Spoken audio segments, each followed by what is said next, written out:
Mr. Reichel Melnick, let me ask you a question. Is Joe Manchin, the senator from West Virginia, is he a racist? I can't comment on that. Okay, what about Mark Kelly from Arizona? Similarly, cannot comment on that. Maggie Hessen, Also senator cannot comment New on Hampshire? Okay, can't comment on there being a racist or not. How about Senator Raphael Warnock from Georgia? Similarly, I'm not familiar. Okay, how about Catherine Cortez Masto from Nevada? Likewise, Mr. Rowe. Okay, can't comment on whether they're racist or not. I don't have an opinion as to the matter. Okay, because you called me a racist. And you called me a racist because I said that Title 42 should be enforced. Something, by the way, that this administration did to the tune of over 1 million people. Believe it's about 2.5 million people, actually. Right. So this administration is racist? I believe this administration has made a number of failures on the racial justice front. So the Biden administration is racist? I can't comment as the administration Interesting. in general. Good to know. Good to know that the Biden administration is racist and get that on the record. The fact is, people who want to enforce Title 42 believe that there was a reason that Title 42 was put in place, but they also recognize that Title 42 is in fact a Band-Aid on a very broken system where the laws were not being enforced otherwise. But to throw around words like racist, let me ask you a question. Is my friend Henry Cuellar, is he a racist? I can't comment on that. Right, because Henry Cuellar said the border community is very concerned about Title 42 being lifted. This message of lifting Title 4 is going straight to the criminal organizations.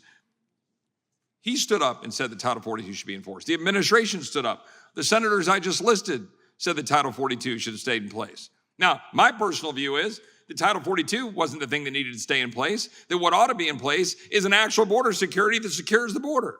Mr. Wolf, in your position at the head of the Department of Homeland Security, notwithstanding what my colleagues want to throw around with the ad hominem attacks, you were in fact charged with securing the homeland, right? That was actually your task, Yes. securing the homeland at the Department of Homeland Security? That's correct. Right. And did you do that? Yes. Right. And is the current administration securing the homeland? No. No. In any measure, in any way, shape, or form, is the current Secretary of Homeland Security carrying out his duty faithfully under the Constitution to secure the homeland of the United States? He is not. As I've outlined in my written testimony and oral testimony, there's numerous instances where he is not faithfully executing the law as written. I thank you, Secretary Wolf. What I would say is, if you go back to April of 2022, in a Judiciary Committee hearing, I read word for word the statutory definition of operational control under the Secure Fence Act. I read it sitting right over here. There was a chart, and I put up the chart, I put up the text, and the text says, operational control means the prevention of all unlawful entries into the United States, including entries by terrorists, other unlawful aliens, instruments of terrorism, narcotics, and other contraband.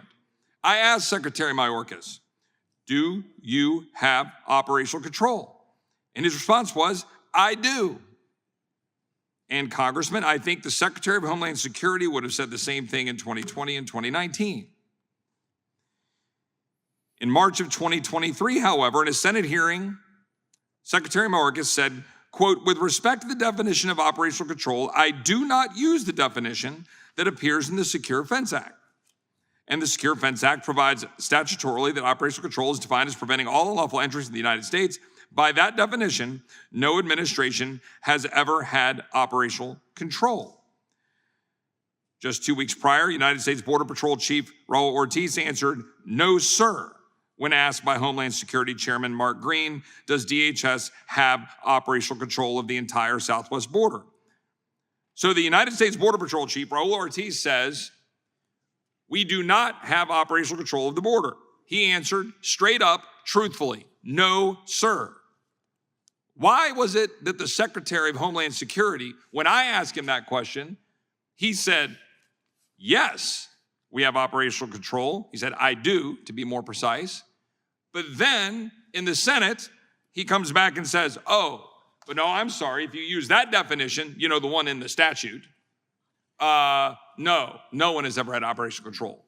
What is your response to that, and how would you characterize having operational control of the border, as you would say in the previous administration compared to current? Well, I would certainly talk about my time in the Trump administration, and if I were to get asked that question, whether we had operational control, the answer was no, we did not. Neither was the border secure, and I think words matter here. Those are very definitive statements. I always talked about how we were making the border more secure, or it was the most secure in our lifetime. But to say that you have complete operational control, to say that the border is closed, to say that it is secure, you're hiding the ball from the American people. You're not being transparent.